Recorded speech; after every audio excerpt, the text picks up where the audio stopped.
अस्सलामुअलैकुम। उम्मीद है कि आप सब खैरियत से होंगे। मेरा नाम है मोहम्मद इदरीस और आप देख रहे हो रेडी स्टडी गो। इस लेसन में हम वर्ब पे जो डिस्कशन हमारी रह गई थी उसको आगे लेके जाएंगे और ये लेसन नंबर 7 है। लास्ट टाइम अगर आपको याद हो तो हमने वर्ब की ये वाली पोर्शन डिस्कस की थी और ये मैंने चार्ट आपको पहले भी दिखाई थी और इसमें हमने ये डिस्कस किया था कि बी की फॉर्म कब as a main verb sentence में आती है और कब as a helping verb sentence में यूज़ होती है और इसके सारे जो रूल्स थे वो मैंने आपको बता दिए थे। आज जो हम बात करेंगे वो मेन वर्ब पे करेंगे और इसके जो काइंड से डिफरेंट इस पे बात करेंगे। पहले समझेंगे फाइनाइट और इनफाइनाइट, इसके दरमियान डिफरेंस जानेंगे कि फाइनाइट वर्ब कौन से होते हैं और इनफाइनाइट वर्ब कौन से होते हैं। फर्दर पे इसके काइंड्स जानने की कोशिश करेंगे। मैं आपको कुछ सेंटेंस दिखा रहा हूँ, इस सेंटेंस को गौर से पढ़ने के बाद इंशाल्लाह आपको फाइनाइट एंड इनफाइनाइट में कोई भी प्रॉब्लम नहीं होगी। सबसे पहले सेंटेंस है I went to watch a movie yesterday. अगर आप इस सेंटेंस में गौर करें तो दो वर्ब है, एक ये वाला है और एक ये वाला। इस सेंटेंस में ही has gone to watch a movie, एक वर्ब ये है और एक ये है। They have gone to watch a movie, एक वर्ब ये है, दूसरा वर्ब ये है। They will go to watch a movie, एक ये। सो अगर आप सारे सेंटेंसेस में गौर करें, जब सेंटेंस पास्ट की थी तो ये सेकेंड फॉर्म है यानी पास्ट फॉर्म आई वर्ब की, और जब सेंटेंस में सब्जेक्ट सिंगुलर था तो वर्ब भी सिंगुलर है, और जब सेंटेंस में सब्जेक्ट प्लूरल है तो वर्ब भी प्लूरल है। जब सेंटेंस फ्यूचर की थी, टेंस फ्यूचर की थी तो वर्ब भी फ्यूचर की आए। लेकिन अगर आप गौर करें, जब सेंटेंस यानी जब टेंस पास्ट की थी तब भी ये वाला फॉर्म सेम था, जब सब्जेक्ट सिंगुलर था तब भी ये सेम है, जब सब्जेक्ट प्लूरल है तब भी वॉच सेम है, यानी अकॉर्डिंग टू टेंस और सब्जेक्ट चेंज नहीं हो रहा। सो यहाँ पे दो बातें हमें समझ में आ रही है कि ऐसा वर्ब जो अकॉर्डिंग टू टेंस और सब्जेक्ट चेंज हो जाए उसे हम फाइनाइट वर्ब कहते हैं।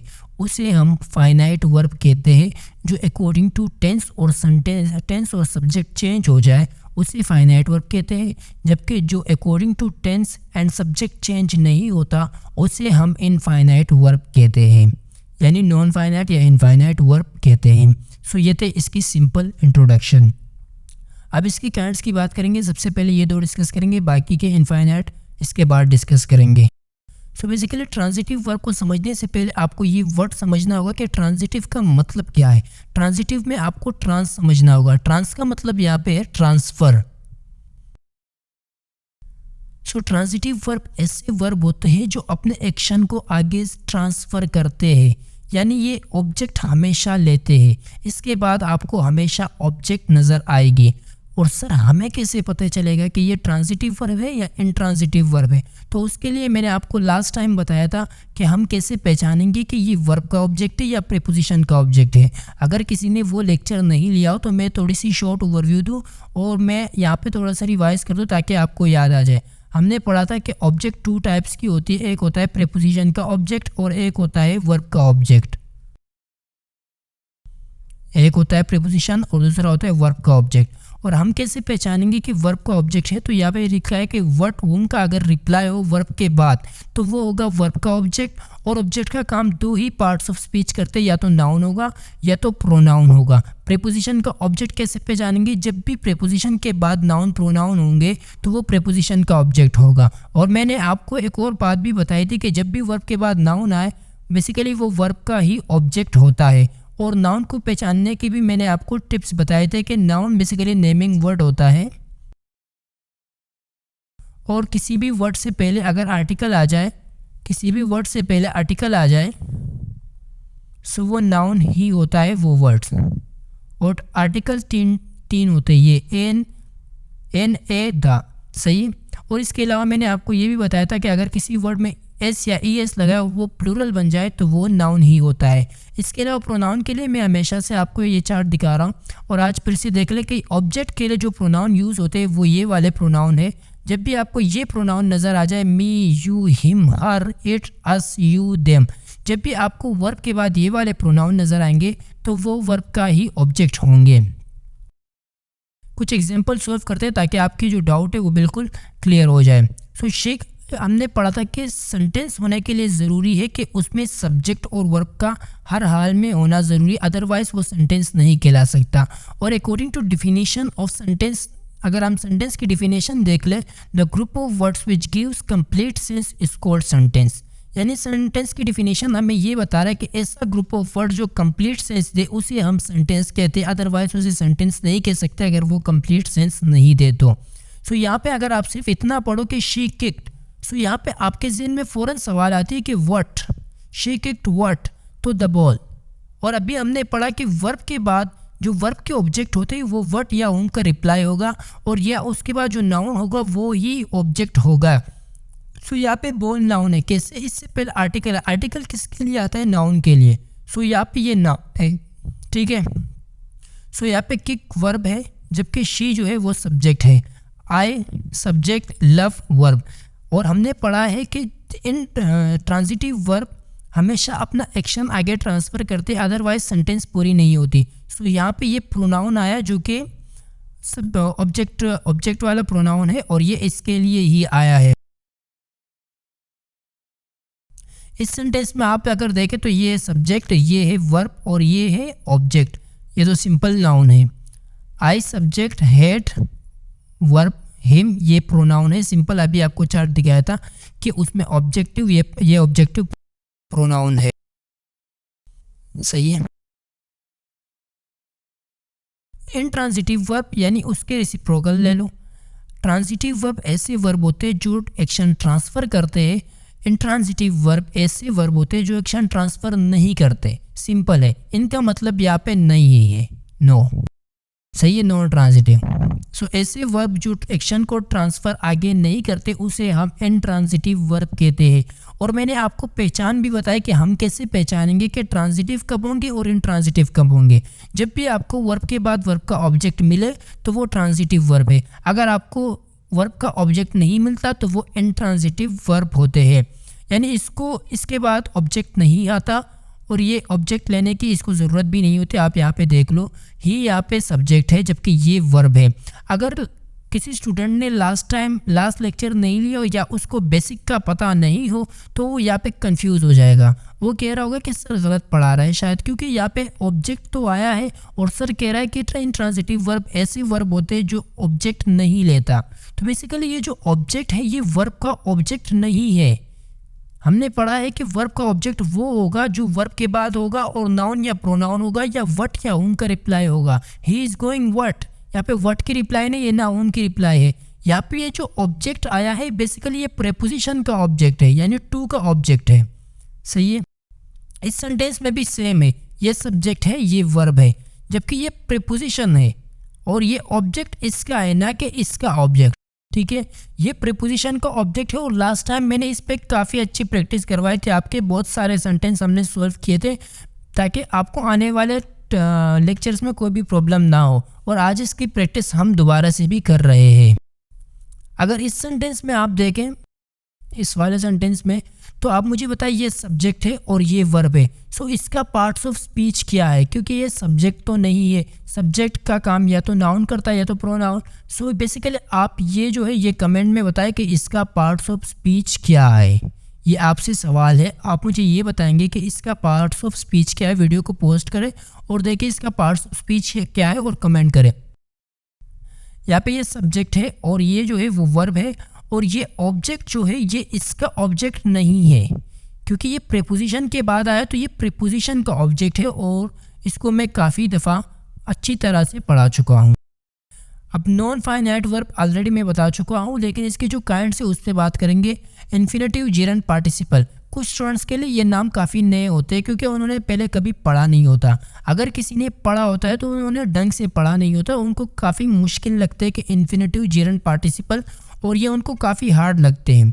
सो मैं आज कोशिश करूँगा कि मैं आपके लिए आसान से आसान तर करूँ और आपको बिल्कुल एग्जाम्पल से समझाऊँगा, क्योंकि रटना तो हमें है नहीं। सो बेसिकली इन्फिनेटिव ऐसे वर्ब होते हैं जिससे पहले टू आ जाए, यानी टू प्लस वर्ब की फर्स्ट फॉर्म, इसको हम इन्फिनेटिव कहते हैं। इसको हम इन्फिनेटिव कहते हैं। और मैं आपको एक और राज की बात बताऊं कि ये एज अ सब्जेक्ट भी आ सकते हैं, एज अ सब्जेक्ट भी यूज़ हो सकते हैं और ऑब्जेक्ट भी आ सकते हैं। अगर किसी सेंटेंस में आपको इन्फिनेटिव एज अ सब्जेक्ट या ऑब्जेक्ट नज़र आ जाए तो वो बिल्कुल सही होते हैं, वो गलत नहीं होते, सही है। मैं आपको अभी कुछ एग्जांपल भी दिखा दूंगा, लेकिन बाय द वे आप समझ लीजिए कि इन्फिनेटिव सब्जेक्ट की जगह भी यूज़ हो सकते हैं और ऑब्जेक्ट की जगह भी यूज़ हो सकते हैं।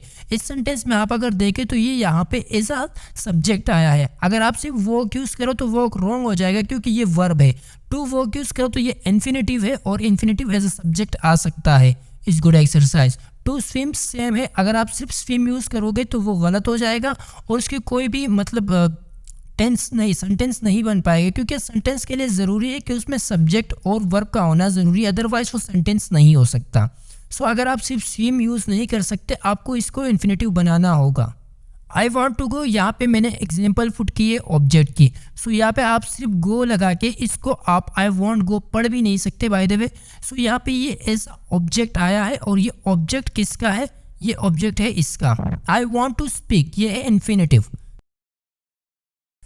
जिरंड काफ़ी सारे स्टूडेंट्स को मुश्किल लगता है, क्योंकि जिरंड और पार्टिसिपल में वो डिफरेंट क्रिएट यानी डिफरेंस नहीं निकाल पाते, क्योंकि जिरंड और प्रेजेंट पार्टिसिपल दोनों सेम है। इस वजह से वो कंफ्यूज हो जाता है कि जिरंड कौन सा है और पार्टिसिपल कौन सा है। सो मैं पहले आपको जिरंड समझाऊंगा, फिर उसके बाद पार्टिसिपल। वन बाय वन इंशाल्लाह आपकी जो भी डाउट होगी वो क्लियर हो जाएगी, आपको कोई भी प्रॉब्लम नहीं आएगी आज के बाद। जिरंड बेसिकली वर्ब के साथ जब भी आईएनजी की फॉर्म लगे, वर्ब के साथ जब भी आईएनजी की फॉर्म लगे और वो एज अ नाउन आए, उसे हम जिरंड कहते हैं। और आपको एक और बात बता दूं कि ऑब्जेक्ट और सब्जेक्ट का काम नाउन कर सकता है। अगर ऑब्जेक्ट और सब्जेक्ट का काम नाउन कर सकता है तो क्या जिरंड एज अ सब्जेक्ट और ऑब्जेक्ट नहीं आ सकता? क्यों नहीं आ सकता? जब भी आपको जिरंड एज अ सब्जेक्ट और ऑब्जेक्ट नज़र आ जाए तो समझ लो कि ये सही है। समझ लो नहीं, वो होता ही सही है।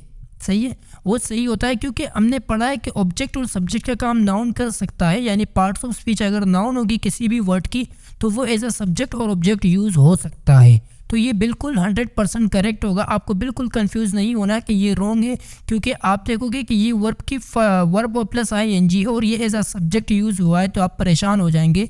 लेकिन पार्टिसिपल में आप पढ़ेंगे जब पार्टिसिपल एज अ वर्ब और एडजेक्टिव आ सकता है लेकिन नाउन नहीं आ सकता। मैं वो भी आपको एक्सप्लेन करके दिखाऊंगा और बिल्कुल आपको आसान लगेगी। इसके कुछ एग्जांपल देखते हैं ताकि आपको कोई भी प्रॉब्लम ना हो, और इसमें एक इम्पॉर्टेंट केस है वो भी देखेंगे ताकि आप कोई भी मिस्टेक ना कर पाओ किसी भी एग्जाम में। Walking is a good exercise, यहाँ पे आप सिर्फ वॉक यूज़ नहीं कर सकते क्योंकि वॉक वर्ब है, लेकिन अगर जब आप इसके साथ आईएनजी यूज़ करते हो ये जिरंड बन जाते हैं। और हमने अभी पढ़ा कि जिरंड नाउन होता है। Walking is a good exercise. हमने ये भी पढ़ा है कि सब्जेक्ट का काम या तो नाउन करेगा या प्रोनाउन। अगर नाउन आया तो बिल्कुल 100% सही है। Swimming is good for health, यहाँ पे आप सिर्फ स्विम यूज़ नहीं कर सकते। As object as well like singing, I enjoy drinking. So ये एज ऑब्जेक्ट इसकी एग्जाम्पल थे। ये इंपॉर्टेंट केस है इसकी कि कभी भी आप he is good at swim आप नहीं बोल सकते, ये रॉन्ग होता है। सही है, he is good at swimming बोलना होगा। क्यों? क्योंकि हमने पढ़ा है कि ऑब्जेक्ट के यानी प्रीपोजिशन के बाद अगर कोई वर्ड्स आएगा नाउन या प्रोनाउन आएगा, क्योंकि वो उसका ऑब्जेक्ट होता है और ऑब्जेक्ट के लिए ज़रूरी है कि वो नाउन हो। ऑब्जेक्ट के लिए ज़रूरी है कि वो नाउन हो, लेकिन अगर आप यहाँ वर्ब यूज़ करोगे तो ये ऑब्जेक्ट नहीं बन सकता, ये रॉन्ग हो जाएगा। सेम इसी तरह I am sorry for tell you all this, ये रॉन्ग है।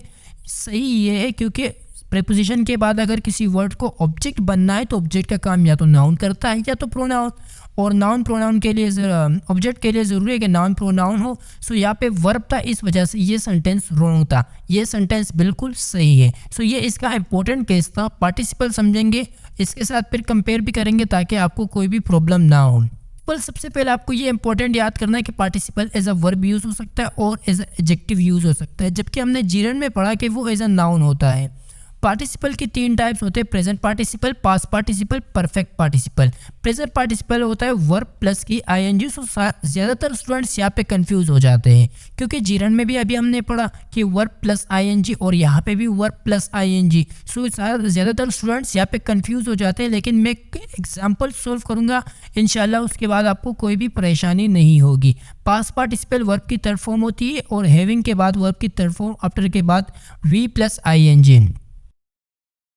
सो ये कुछ एग्जाम्पल है, यानी ये कुछ एग्जाम्पल सोल्व करते हैं, इसके बाद आपकी जो कन्फ्यूजन है वो बिल्कुल दूर हो जाएगी। आई हैव नोटिस्ड, तो अभी हमने पढ़ा कि हैव के बाद थर्ड फॉर्म आएगी। सो सही, हैव के बाद थर्ड फॉर्म आई है। अब ब्रोकन गिलास, ब्रेक, ब्रोक, ब्रोकन। सो ये बेसिकली वर्ब की थर्ड फॉर्म है, सही है, ये भी सही है, गिलास। और अभी हमने पढ़ा कि पार्टिसिपल एज अ वर्ब और एडजेक्टिव दोनों तरह यूज़ हो सकता है। सो इस सेंटेंस में ये दोनों तरह यूज़ हुआ है। यहाँ पे ये एज अ वर्ब आया है और यहाँ पे ये एज एडजेक्टिव आया है। क्यों? क्योंकि ये नाउन है। क्यों? ये इसके लिए आर्टिकल आया है के लिए, और ऐसे वर्ड जो नाउन को मॉडिफाई करे उसे हम एडजेक्टिव कहते हैं। I saw a running horse, यहाँ पे भी अगर आप देख लो तो ऐसे वर्ड जो नाउन को मॉडिफाई करे उसे हम एडजेक्टिव कहते हैं। यहाँ पे मेन वर्ब ये है, सही है। हॉर्स जो है ये एक नेमिंग वर्ड है, यानी नाउन है, और ऐसे वर्ड जो नाउन को मॉडिफाई करे उसे हम एडजेक्टिव कहते हैं। सो यहाँ पे ये एज एडजेक्टिव यूज़ हुआ है, जबकि हमने जिरन में पढ़ा था कि वो सिर्फ एज अ सब्जेक्ट और एज अ ऑब्जेक्ट यूज़ हो सकता है, बल्कि एज अ एडजेक्टिव यूज़ नहीं हो सकता और ना ही एज अ वर्ब यूज़ हो सकता है। लेकिन यहाँ पे आप देख रहे हो कि एज एडजेक्टिव यूज़ हो रहा है। सो आपको बिल्कुल भी परेशान नहीं होना, आपको सिर्फ ये देखना है कि वो सब्जेक्ट है या ऑब्जेक्ट है। अगर वो सब्जेक्ट और ऑब्जेक्ट है तो वो जिरन है, अगर वो सब्जेक्ट और ऑब्जेक्ट नहीं है और अगर वो एडजेक्टिव है तो वो बेसिकली पार्टिसिपल ही होगा। और इसकी शायद अगर आपने सातों लेक्चर देखे तो मुझे नहीं लगता कि आपको पार्ट्स ऑफ स्पीच पहचानने में थोड़ी सी भी मसला होगा, क्योंकि मैंने बिल्कुल हर एक चीज़ को डिटेल से एक्सप्लेन किया है हर लेक्चर में, ताकि आपको पार्ट्स ऑफ स्पीच पहचानने में कोई भी प्रॉब्लम ना हो। She has written a letter, so यहाँ पे बेसिकली ये एज अ वर्ब आया है, पार्टिसिपल वर्ब की थर्ड फॉर्म है और ये एज अ वर्ब आया है। Police wanted a written statement, इसमें भी अगर आप देख लो सो ये वर्ब की थर्ड फॉर्म है, ये भी वर्ब की थर्ड फॉर्म है। सो ये एज अ वर्ब भी यूज़ हुआ है और एज अ एडजेक्टिव भी यूज़ हुआ है। क्यों? क्योंकि ये मॉडिफाई किसको कर रहा है? नाउन को। हमें किससे पता कि स्टेटमेंट का पार्ट्स ऑफ स्पीच नाउन है? क्योंकि आर्टिकल किसके लिए आता है? आर्टिकल बेसिकली आता ही नाउन के लिए है। तो ये यहाँ पे नाउन है और ऐसे वर्ड जो नाउन को मॉडिफाई करे उसे हम एडजेक्टिव कहते हैं। और यहाँ पे ये एज अ वर्ब यानी वर्ब भी यूज़ हुआ है। तो पार्टिसिपल और जिरन में मुझे नहीं लगता कि आज के बाद आपको कोई भी प्रॉब्लम होती यानी होगी, क्योंकि बिल्कुल सारे जो एग्जांपल थे वो सब एक्सप्लेन किए मैंने और सारे इंपॉर्टेंट एग्जांपल मैंने एक्सप्लेन किए। सो यहाँ पे एक और एग्जांपल है, यहाँ पे अगर आप देख लो running is good for health, ये वर्ब है गुड फॉर हेल्थ, सही है। Running is good for health, तो रनिंग यहाँ पे आप मुझे कमेंट में बताएंगे कि जिरंड है कि पार्टिसिपल है, और साथ में रीज़न भी बताएंगे कि क्यों। क्योंकि आप ऐसे तुक्का भी लगा सकते हो, तो आप मुझे रीज़न भी बताएंगे क्यों। आज के लेक्चर में मैंने आपके लिए 2 सवाल छोड़े, लास्ट टाइम भी मैंने आपके लिए एक सवाल छोड़ा था और अभी फिर एक सवाल छोड़ रहा हूँ।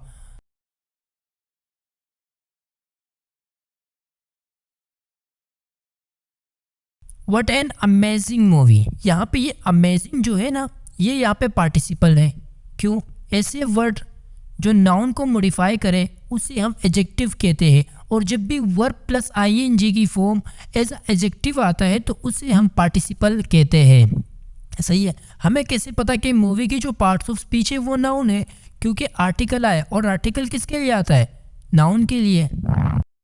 सो एग्जाम्पल यहाँ पे ख़त्म हो गए और आज का लेक्चर भी हमारा यहाँ पे ख़त्म हो जाता है। क्विज़िज़ के लिए आपको क्या करना है कि आपको डिस्क्रिप्शन में लिंक मिल जाएगी वेबसाइट की, वहाँ पे आपको कोर्स में इनरोल होना है, फ्री ऑफ कॉस्ट कोर्स में आप इनरोल हो जाओगे। वहाँ पे आपकी और प्रोफाइल बनेगी, वहाँ पे आप क्विज़िज़ अटेम्प्ट कर पाओगे। उसके बाद अगर आपको यानी साइन इन का तरीका नहीं पता तो आप व्हाट्सएप के ग्रुप ज्वाइन करें और टेलीग्राम चैनल भी ज्वाइन करें, वो आपको वैसे भी ज्वाइन करना है, क्योंकि वहाँ पे हम इम्पोर्टेंट जो PDF फाइल होते हैं वो सेंड किया करते हैं, और जो टेस्ट के रिलेटेड या अपडेट होते हैं वो हम सेंड किया करते हैं, ताकि जो स्टूडेंट्स हमारे साथ कनेक्ट रहे। और यहाँ तक थी सफ़र और अल्लाह हाफिज़।